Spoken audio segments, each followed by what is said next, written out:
The forgotten crisis in Myanmar. Aid workers say the Rohingya community is at breaking point, under attack, without basic supplies, and with escape routes closed. And celebrating the success of a female Muslim entrepreneur. Is it still a struggle in a world still dominated by men? I'm Martin Stanford. This is Insight.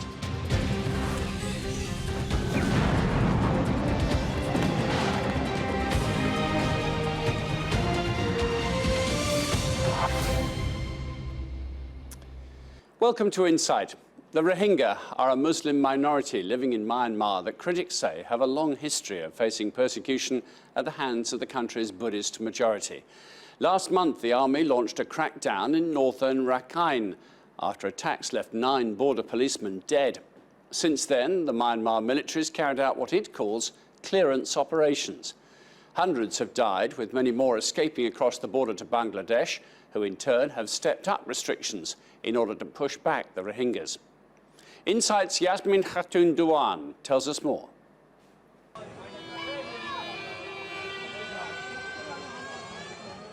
Mohammed Ayaz is one of thousands of ethnic Rohingya men fleeing Myanmar. They shot dead my wife. She was 25 years old and 7 months pregnant. In order to escape, he hid in a canal with his 2-year-old son. Recent violence in the northern Rakhine state has led to bloodshed and disarray, with claims that hundreds have been killed in ethnically motivated attacks. More than 20,000 now reside in neighbouring Bangladesh, fleeing violence in their home nation. This is a satellite image of Rohingya villages. The image shows the destruction of more than 430 homes in an arson attack which the Burmese military initially blamed on the Rohingya, saying villagers had burnt down their own homes. Human rights groups say they have testimonies holding the military responsible. The long-running tensions between the Rohingya and ethnic Buddhists is no new phenomenon. Violence in 2012 led to more than 100,000 Rohingya left as refugees and at least 800 dead. I was in Rakhine State 4 years ago when attacks between Buddhists and Muslims soon after attacks between Buddhists and Muslims began, and then what commenced was a systematic attack on Rohingya populations throughout the state. Buddhist groups say the Rohingya are ethnically Bengali foreigners and accuse them of trying to harm the interests of the Buddhists. The recent wave of violence follows accusations that some Rohingya men were forming an armed resistance.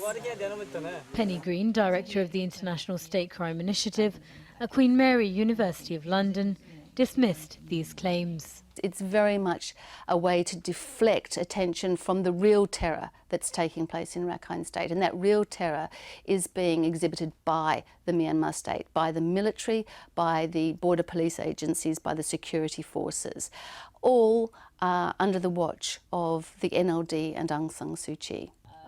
She says the Rohingya are facing the final stages of genocide, following decades of persecution. They're a broken community in many ways. They've been denied civil and human rights. They have been persecuted. They've been institutionally discriminated against. They've been physically and psychologically weakened to such an extent that it's very difficult for them to even organise their communities. Recent clashes have taken the region back to the worst levels of violence seen in the country, including accusations of state-sponsored rape and what the UN has called ethnic cleansing. It's very difficult to confirm what's happening and where, but we're able to piece together a narrative that is very disturbing and gravely concerning based on testimonies provided by eyewitnesses who fled. Authorities in Myanmar have rejected these allegations. We ourselves are acting very strictly according to the rules and regulations of the administration. This kind of rumour keeps on appearing. We know better. This sort of thing cannot happen at all. The crisis in northern Rakhine marks the biggest challenge for the nation's 6-month-old civilian government. Many hope for a tougher stance on minority human rights in the country, following the election of famed Nobel laureate Aung San Suu Kyi. But the de facto leader has remained silent. international civil society needs to put pressure on its own governments in order to perhaps reintroduce sanctions, certain forms of boycott, certain forms of divestment against the Myanmar state in order to increase pressure on Aung San Suu Kyi's government. Because I think only in that way, economic pressures, political pressures, only those kind of pressures are going to have an impact on this particular government. Tens of thousands of people across Asia, in countries including Indonesia, Bangladesh and Malaysia, have been taken to the streets in protest over the treatment of the Rohingya in Myanmar. They're demanding action from both Myanmar's government as well as their own. Here in London, protesters have also been voicing their concerns. The perception at this demonstration behind me here in front of the Foreign Commonwealth offices in London is that the world is ignoring the crisis engulfing the Rohingya Muslims in Rakhine State. But the question being asked is why? We need UN Commission of Inquiry immediately. We need UN intervention to get in Rakhine State to protect the lives of the Rohingya. There are thousands of people living on a small island in the river because if they stayed behind, they would have been raped, they would have been burnt down, they would have been killed. And that's not by the Buddhist monks who have been doing this since 2012. It's from the army. Let me say this. Calls for action over the persecution of the Rohingya in Myanmar continue to grow louder, but so far they've come to no avail. Yasmin Khatoon Diwan, reporting for Insight. Well, to discuss that further, I'm joined by Mark Fermanagh from Burma Campaign UK. We'll talk in a moment, Mark. But we're also joined on a Skype call from Yangon in Myanmar by Nasha Udin, who is the country director for Muslim Aid UK. Give us an update, Nasha. What is the difficulties that the Rohingya people are experiencing right now? The difficulties is that since the intercommunal conflict taken place in 2012, a lot of people, thousands of people living in the camps, and although 20% of them has returned to the village, but they still face some difficulties to get access to public services and also to move one place to another one. But the good thing right now is that the government become more open. The government give more flexibility for the international organizations to get access to meet with these people and more cooperative than in the past. The conflicts recently taken place in the Mongdo, the northern Rakhine.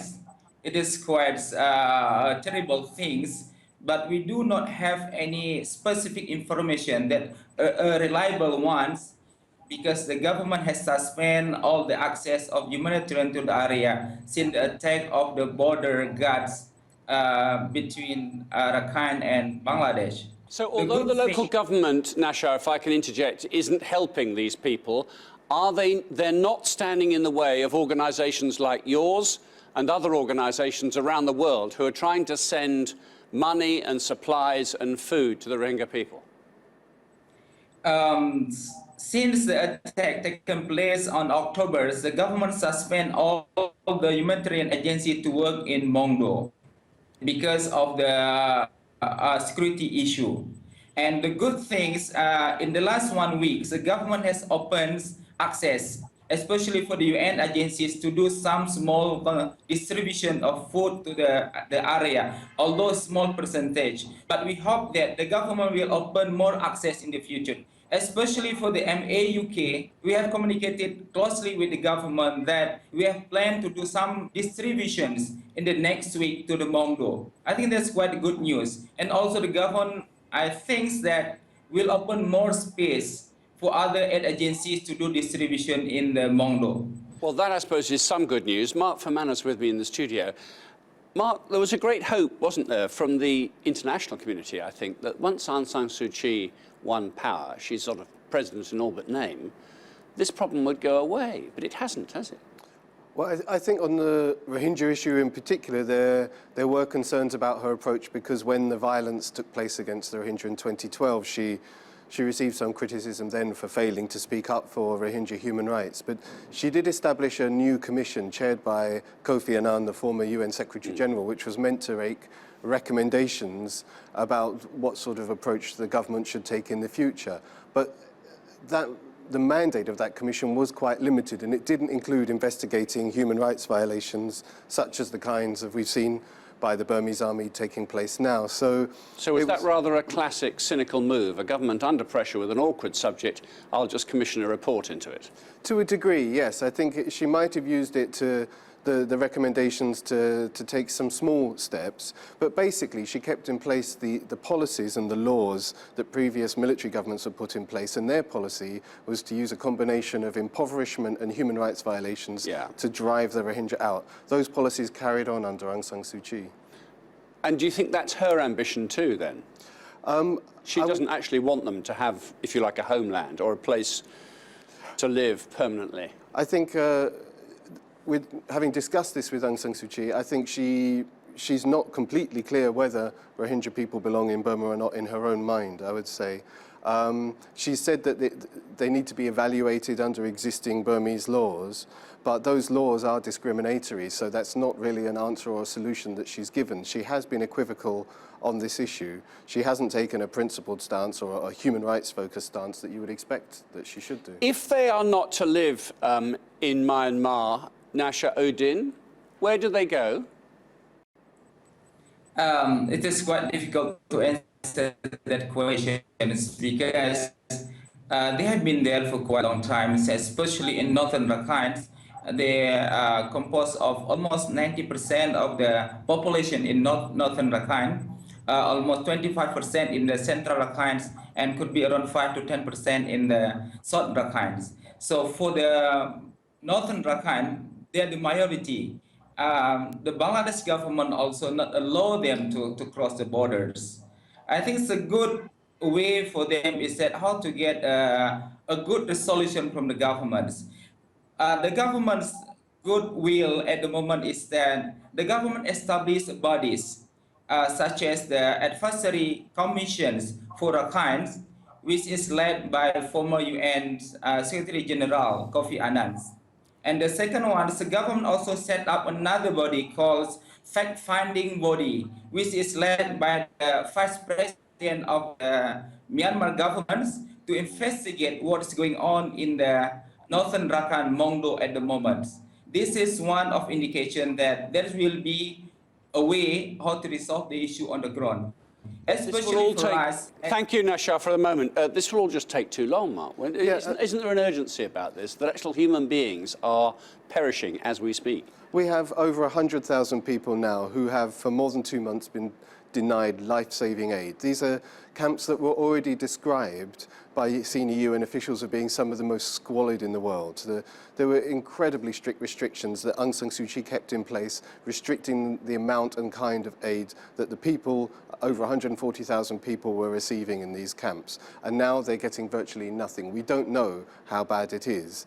But giving accurate intel on the ground is difficult, isn't it? Rohingya people that we've spoken to saying, they're afraid that more people will die from starvation than they're dying from the bullets and the bombs being fired by the Burmese army at the moment. Okay. That's an absolute urgent crisis now to have that access, I think. But as we speak, though, is it difficult? Do you feel a frustration that the world seems poorly able to address more than one crisis at once? And Syria and Aleppo and all the difficulties of that conflict are taking all the headlines and all the world's attention, and nobody seems to care very much about Myanmar.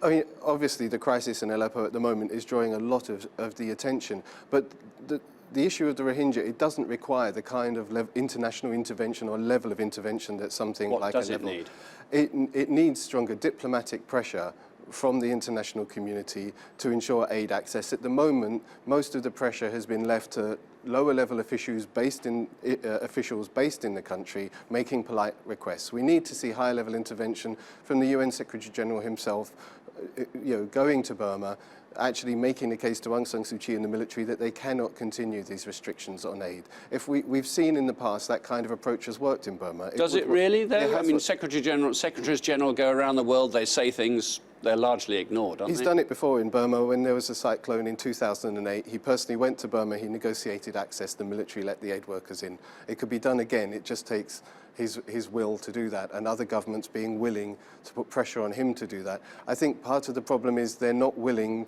to be seen to criticise Aung San Suu Kyi. They've put so much behind her in the past in supporting her, and now that she's there in charge of the government, they're not yet reached the point where they realise that they're going to have to lobby her on human rights issues as well, which is not something that any of us were expecting to have to do. Quite a change round, isn't it? Well, thank you very much indeed, Mark Fermanagh, and to Nasha Uddin, thank you very much indeed for your time as well. This is Insight. Coming up, Muslim women take on the business world.